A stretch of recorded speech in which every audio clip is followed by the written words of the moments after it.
시청자 여러분 안녕하십니까? 박용의 뉴스 라이브 문을 엽니다. 따뜻했던 주말 잘 보내셨습니까? 어느덧 4월의 마지막 주입니다. 오늘 아침 생각보다 쌀쌀했죠. 하지만 한낮 기온은 20도를 훌쩍 넘기면서 일교차가 큽니다. 건강 유의하시길 바랍니다.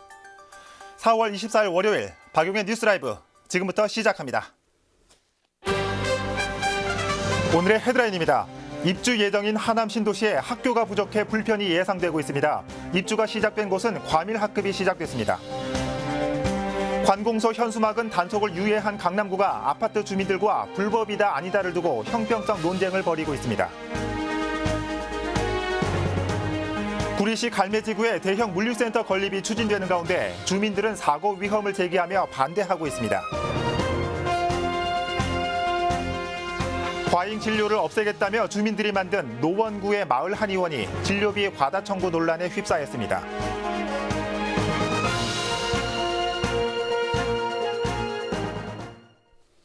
지난달 학생수 수요 예측이 잘못된 위례 신도시의 과밀학급 논란 전해드린 적이 있습니다. 다른 신도시도 사정이 비슷했습니다. 대규모 택지 개발 중인 하남 가밀지구와 미사지구 얘긴데요. 학교 신설이 기약 없이 지연되고 과밀학급이 발생하면서 학부모들이 반발하고 있습니다. 양재정 기자입니다. 이곳은 보금자리 주택이 들어설 하남 가밀지구입니다. 2019년 6월부터 13,000세대 3만여 명이 순차적으로 입주할 예정입니다. 하지만 입주와 동시에 개교해야 할 학교 신설 계획이 지연되면서 학부모들의 불만이 높아지고 있습니다. 지금 이렇게 공사 현장을 계속 하고 있는 이런 위험한 상황에 노출되어 있기 때문에 애들의 어떤 그 생명권이라든가 학습권들이 심하게 지금 침해가 될 수 있다고 저희는 예상을 하고 있는 거죠. 분양 당시 LH는 B7블록과 A4, C2 블록 사이에 초등학교와 중학교 한 곳씩을 신설하기로 했습니다.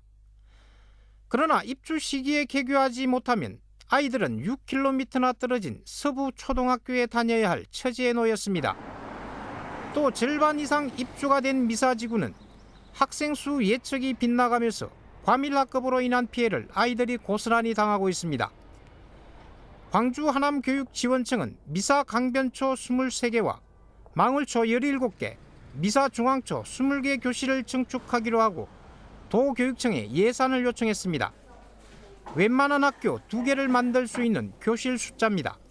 현재 과밀학급이 발생한 일부 학교는 임시방편으로 교장실과 방과 후 학습교실을 일반 교실로 전환하면서 아이들의 학습권을 심각하게 침해하고 있습니다. 지금 미사 강변 도시에는 학교 과밀이 지금 상당히 심각을 합니다. 그렇기 때문에 지금부터라도 미리 조사를 해서 과밀에 대한 억제, 그 과밀에 대한 개선이 누구보다도 필요하다. 그런 시점에 왔다. 그렇게 생각을 합니다. 이에 대해 광주 하남교육지원청은 학생 수 예측은 어렵다며 가밀지구 학교 신설을 위해 관계기관과 협의 중이라고 밝혔습니다. 저희는 학교 설립이 분명히 될 것이다 이렇게 추진을 하는 수밖에 없고요.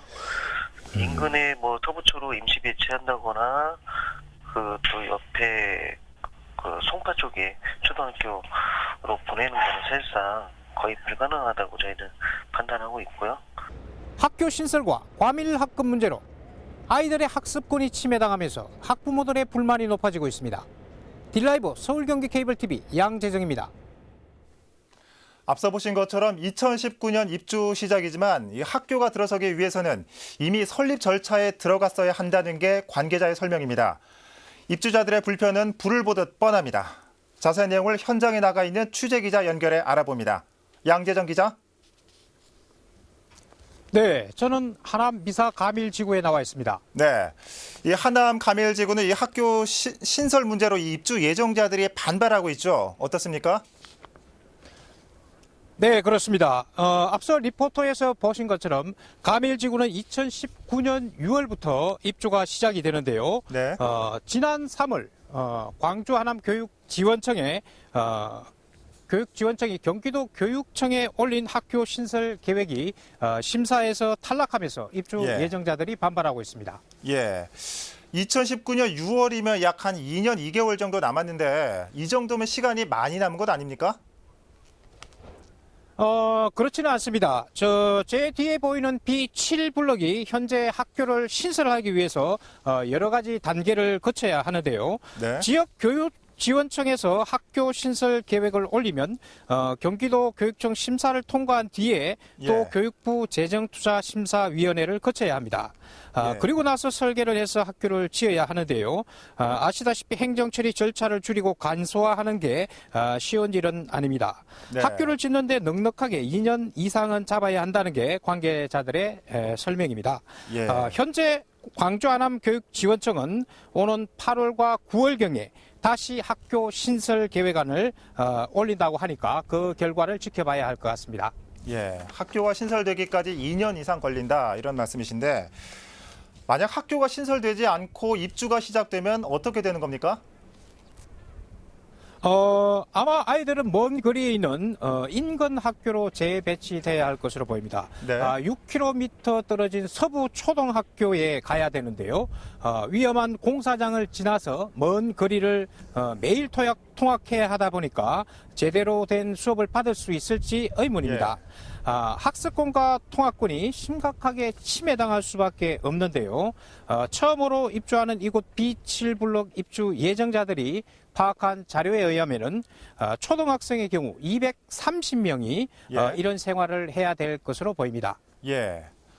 그런데 이미 입주가 진행 중인 미사지구는 과밀학급 문제가 심각하다고요.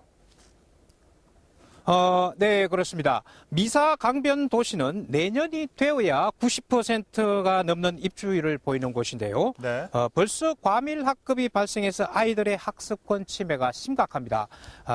OECD 기준인 25명을 훨씬 넘겨 35명 이상이 한 반에서 공부를 해야 하다가 보니까 예. 교실 규격을 갖춘 교장실과 방과 후 교실 이런 것들을 일반 교실로 개조를 해서 수업을 진행하고 있습니다.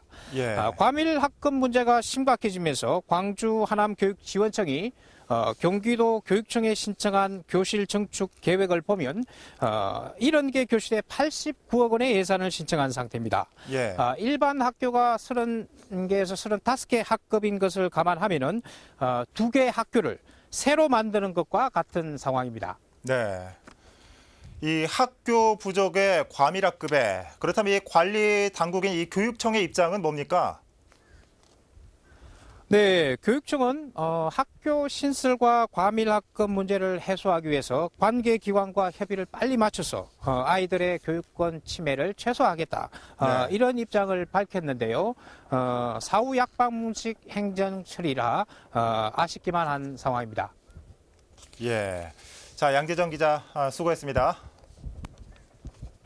네, 지금까지 하남 가밀지구에서 전해드렸습니다. 네, 왜 가장 기본적인 수요 예측이 빗나가는지 이해가 잘 되지 않네요. 이 관계기관과 협의를 얼른 마치고 이런 불편 최소화되길 바랍니다. 자, 하남 가밀지구 연결해봤습니다.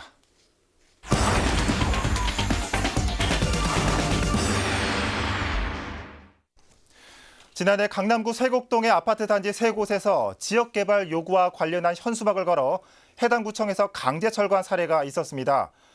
그런데 구청의 입장을 옹호한 현수막은 철거하지 않아 형평성 논란이 일었습니다. 그런데 올해도 같은 일이 벌어지고 있습니다. 지혁배 기자입니다. 강남구 세곡동의 한 아파트 단지에 수서 역세권 행복주택 취소 현수막이 붙었습니다. 원래 계획대로 병원과 호텔, 첨단 R&D 단지를 건설하라는 내용입니다. 또 다른 아파트 단지 2곳에도 중학교 유치와 도서관 같은 주민복지시설 건립 요구를 담은 현수막이 걸렸습니다. 문화센터라든가 도서관을 만들어 달라고 하는 모든 것들이 하나도 관찰되지 않고 계속 속속들이 오피스텔만 지금 들어서고 있습니다. 그러는 와중에 이렇게 수서 역세권마저 난개발이 돼버리면 저희 주민들은 진짜 섬으로 갇히게 됩니다. 이들 아파트에서는 지난해 8월에도 같은 내용의 현수막을 게시했다가 한 달 만에 강제 철거 당한 적이 있습니다. 강남구는 이번에도 철거를 요구하고 있습니다. 지난 6일 현수막을 걸고 일주일 만인데 주민들은 5개 광고물법상 주민의 정치적 의사표현을 담은 내용이기 때문에 허가나 신고가 없어도 된다는 입장이지만 구청은 불법으로 보고 있는 겁니다. 도시 미관서의 그 정도가 일반 현수막, 도로상에 건 현수막보다는 그 아파트 외벽에 건 현수막이 더 크고 다 정비했는데 만약에 그분들 다른 아파트에서 항의할 수가 있죠. 강남구는 지난달 대대적인 단속을 통해 불법 현수막을 없앴다고 하지만 여전히 세택, 복합개발 촉구와 수서동 727번지 공원 조성 같은 구청의 입장을 옹호하는 현수막들은 곳곳에 남아 있습니다. 예를 들어 구청에 필요한 것은 단속 안 하고 구청에 필요치 않다 그러면 단속한다는 건 형평성 문제가 있는 거죠. 하려면 다 같이 해야죠.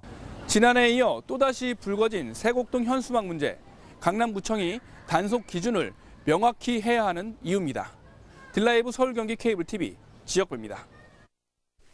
네, 이 자치단체가 법에 나와 있는 현수막 단속 기준을 지키지 않는다는 건 문제가 될 수 있는 사안 아닌가요? 그렇다면 강남구에서는 왜 현수막 단속의 형평성 문제가 계속해서 제기되는 걸까요? 현장에 나가 있는 취재기자 연결해 봅니다. 지역배 기자. 네, 저는 지금 강남구 수서역 사거리에 나와 있습니다. 네, 이 세곡동 현수막 단속 기준이 어떻길래 자꾸 논란이 되고 있는 겁니까? 예, 제 뒤에 보시는 것처럼 이곳 수서역 사거리에는 각종 현수막들이 걸려 있습니다. 네. 네, 그만큼 많은 차량과 사람들이 오가는 상황에서 홍보 효과가 좋다고 이제 보고 있기 때문인데요. 예. 지난 한 달 전까지만 하더라도 이것보다 두세 배 정도 많은 현수막들이 걸려 있었는데 현재는 대부분이 철거되고 공공성을 갖고 있거나 구청의 입장을 옹호하는 현수막만 남아 있는 상태입니다. 예. 그런데 이것들이 대부분 이제 불법입니다. 이런 걸 놓고 봤을 때 구청이 이중잣대로 단속하는 게 아니냐는 그런 예. 의문을 갖게 합니다. 예. 자, 그렇다면 이 세곡동의 현수막 도대체 어떤 내용들입니까? 네, 현수막은 세곡동에 있는 그 3개의 아파트 단지에 걸려 있습니다. 네. 그 내용을 보면 현재 수서역세권 개발 사업이 추진되고 있는 상황에서 행복주택 2,800여 세대가 들어서는 걸로 취소하고 여기에다 종합병원이나 학교를 유치해달라는 게 하나가 있고요. 네. 지하철 유치, 도서관 같은 기반 시설을 건립해달라는 것도 있습니다. 예. 이 주민들의 요구 사항을 담은 건데 이 강남구청이 철거를 요구했다고요? 네, 그렇습니다. 네, 오늘이죠. 구청은 24일까지 현수막의 강제 철거를 요구한 그런 상황입니다. 네. 구청의 입장과는 다소 상반되는 내용이 있다는 건데요. 오늘 오전까지 확인해 본 바로는 현수막들은 대부분 이제 철거가 되지 않았습니다. 예. 주민들은 5개 광고물 관리법 8조 사항을 근거로 들어 정치적인 의사표현에는 허가나 신고 없이 광고물을 달 수 있는 걸로 보고 있습니다. 예. 하지만 강남구는 집회나 시위의 경우에만 해당이 된다며 오늘까지 철거를 요구한 상황입니다. 예. 지난해에는 8월에 그 현수막이 걸렸었는데 한 달 정도 실랑이를 벌이다 결국 강제 철거가 이루어졌습니다. 예. 지금 계속 화면에도 나왔는데 이 아파트 단지에 붙여 있는 주민들이 내건 현수막 이것도 불법인지 좀 궁금하고요. 이게 어떤 게 불법이고 네. 어떤 게 합법인지 좀 짚어주시면 좋을 것 같네요. 네, 사실 세곡동의 현수막 같은 경우는 이제 합법과 불법 여부에 대해서 네. 유권 해석이 지금 필요한 상황입니다. 주민들의 그 정치적인 의사나 그런 표현 같은 경우는 철거 대상에서 예외가 되지만 그 목적이 집회나 시위에 있어야만 그 철거 대상에서 제외가 되는데요. 5개 광고물 관리법에는 자세한 내용들이 이제 규정이 되어 있습니다. 공공기관에 신고된 현수막이나 선거 현수막 같은 건 대부분 합법입니다. 이외에 예외 조항도 있는데요. 관혼상제나 학교 행사, 시설물 보호나 교통 안내, 미아 찾기 같은 건 허가나 신고 없이도 게시가 가능합니다. 여기에 해당되지 않으면 불법으로 보시면 됩니다. 예. 특히 도로변 가로수에 걸거나 교통신호에 혼란을 주는 경우에는 곧바로 철거 대상입니다. 예, 이거 주민과 구청이 내거는 이 기준의 잣대가 좀 다른 것 같은데 그런데 이 법대로만 하면 문제가 없을 것 같은데 이 다른 지역을 가보면 이 길가에 현수막 게시대가 있는 걸 봤는데 강남구에서는 못 본 것 같습니다. 네, 그렇습니다. 강남구에는 현재 단 한 개의 현수막 게시대도 없습니다. 네. 저도 궁금해서 담당자에게 물어봤었는데요. 몇 년 전까지만 해도 그 설치 계획이 있었다고 합니다. 하지만 그 구청이 불법 광고물을 직접 뿌리 뽑겠다며 대대적인 단속에 나서면서 계획이 유야무야됐습니다. 네. 현재는 설치 계획이 없는 걸로 알려졌습니다. 예, 지역배 기자 수고했습니다. 네, 지금까지 강남구 수서역 사거리에서 전해드렸습니다. 네, 이 지정된 게시대가 있으면 이 현수막들이 조금 덜 난립하지 않을까 싶은데요. 자, 오락가락 현수막 기준으로 논란이 되고 있는 강남구 현장 연결해봤습니다.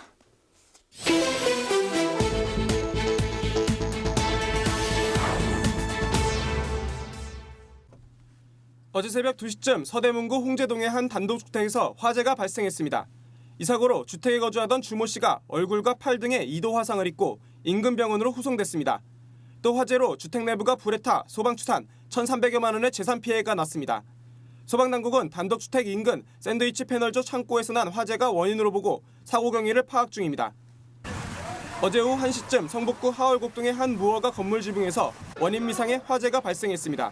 인명피해는 없었지만 지붕이 물탱크 등이 타는 등 소방 추산 300여만 원의 재산 피해가 났습니다. 소방당국은 정확한 사고 원인을 조사 중입니다. 오늘 새벽 1시 10분경 강남구 역삼동의 한 다세대 주택 주방에서 원인을 알 수 없는 화재가 발생했습니다. 이 사고로 화장실에 갇혀있던 유모 씨가 구조 중 왼쪽 발바닥에 자상을 입어 인근 병원으로 후송됐습니다. 소방 추산 300여만 원의 재산 피해가 발생했으며 소방당국은 정확한 화재 원인을 조사하고 있습니다. 지난 21일 오후 6시쯤 경기도 의정부시 가능동의 한 행복주택에서 화재가 발생했습니다. 인명피해는 없었으며 재산 피해는 조사 중입니다. 소방당국은 4층에서 발생한 연기가 화재의 원인으로 보고 조사에 나섰습니다. 구리시의 한 초등학교 옆에 대형 물류센터가 추진되면서 주민들이 반발하고 있습니다. 물류센터가 들어설 경우 사고 위험은 물론 교육 환경이 크게 훼손되고 주거 환경 또한 나빠진다는 이유입니다. 보도에 김정필 기자입니다. 갈매지구 자족 유통부지에 대형 물류센터가 들어온다는 소식으로 갈매지구 입주자 연합회와 주민들이 반발하고 있습니다. 물류센터 부지 앞에는 1,800여 세대가 사는 아파트 단지가 있습니다. 또 산마루 초등학교와는 불과 100여 미터 떨어져 있어 물류 차량의 이동 경로와 어린이 보호구역이 겹칩니다.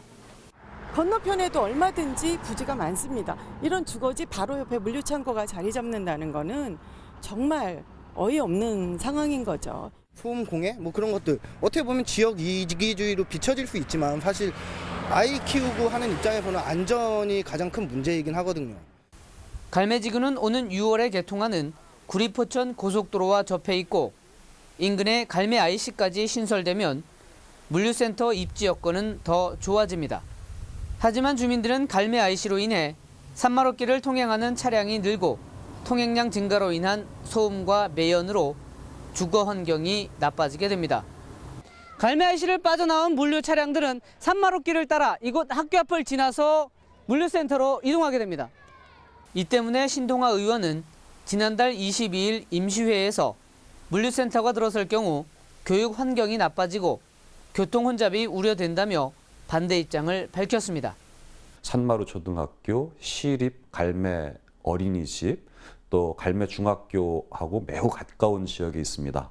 따라서 교통 안전과 어린이들의 교육 여건 확보를 위해서라도 반드시 물류센터 입주를 저지해야 된다고 생각을.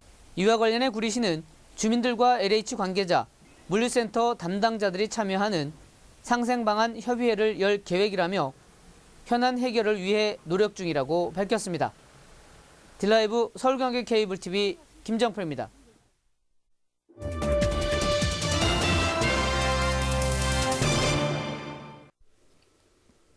노원구에는 주민들이 기금을 출자해 만든 마을 한의원이 있습니다. 사회적으로 문제가 되고 있는 과잉 진료 그리고 과다 청구를 하지 않겠다고 해서 신뢰를 쌓아왔는데 그런데 이 한의원에서 진료비를 과다 청구한 일이 벌어져 논란이 일고 있습니다. 박선화 기자입니다.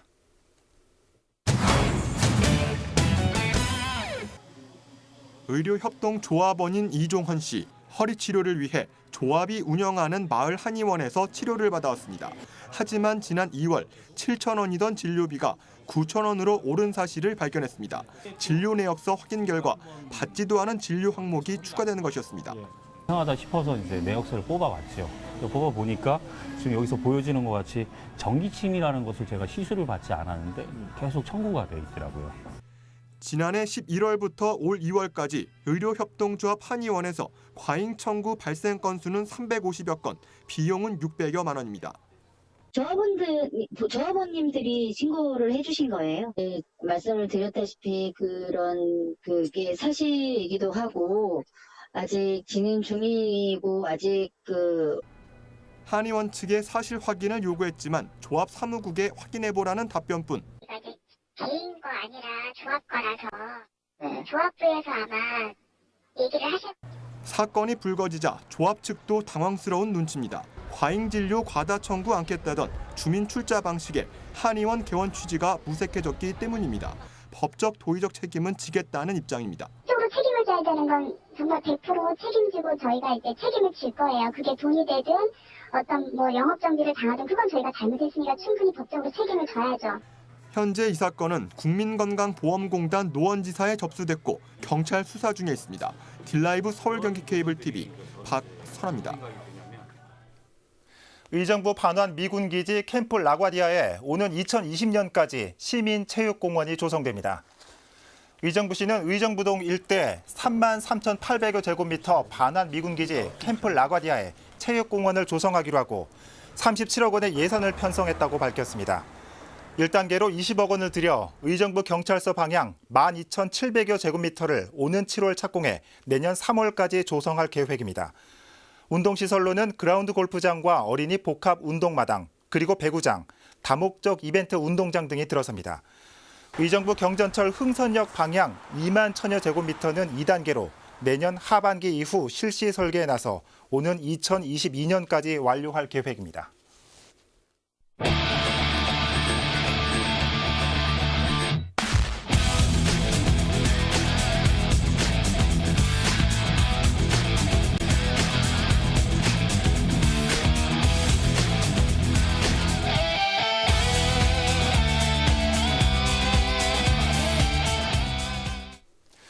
분명 미세먼지는 보통이라고 했는데 막상 나갔더니 하늘이 뿌옇고 목이 칼칼했던 경험 있으시죠? 왜 그런지 봤더니 서울시 25개 자치구 가운데 21곳에 측정소 위치가 잘못됐다는 겁니다. 사람 키높이에서 측정해야 하는데 서대문구 같은 경우는 자연사 박물관, 마포구는 마포아트센터 등 대부분 공공건물 옥상에 설치돼 있기 때문입니다. 자, 사람 눈높이에 맞춘 현실적인 대안이 필요해 보입니다. 4월 24일 박용의 뉴스라이브 마칩니다. 시청해주셔서 고맙습니다.